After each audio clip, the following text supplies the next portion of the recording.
Արտգործնախարար Արարատ Միրզոյանը հունիսի 9-ից 10 աշխատանքային այցով կգտնվի Նիցայում ՄԱԿ կենսաբանական բազմազանության մասին կոնվենցիայի կողմերի 17-րդ համաժողովը COP17-ը Երևանում անցկացնելուն ընդառաջ եւ Ֆրանսիայի արտաքին գործերի նախարարի հրավերով նախարար Միրզոյանը կմասնակցի ՄԱԿ օվկիանոսի հարցերով 3-րդ համաժողովին։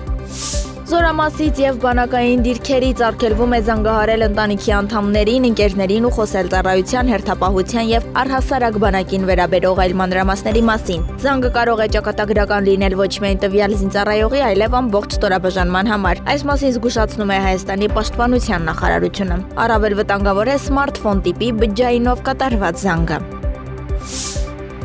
Կալիֆորնիայի նահանգապետը հայտարարել է, որ նահանգը երկուշաբթի դատական հայց կներկայացնի Միացյալ Նահանգների նախագահ Դոնալդ Թրամփի վարչակազմի նկատմամբ անկարգությունների դեմ պայքարելու նպատակով նահանգում ազգային գվարդիա տեղակայելու համար։ Նյուսոմը ճշտել է, որ դատական հայցը կվիճարկի առանց նահանգի համաձայնության Կալիֆորնիայի ազգային գվարդիան դաշնայինացնելու Թրամփի որոշումը։ Նահանգապետը Թրամփի գործողություններն անվանել է հակասահմանադրական եւ անօրինական։ Լոս Անջելեսում մի քանի օր շարունակում են ընդհանալ բողոքի ցույցեր, որոնք ուղղված են ներգաղթյալների շրջանում իրավապահ մարմինների իրականացրած ստուգայցերի դեմ։ Դրանից հետո քաղաքի տարբեր հատվածներում զանգվածային ցույցեր են սկսվել, որոնց ընթացքում ձերբակալվել եւ բերման է ենթարկվել մի քանի տասնյակ մարդ։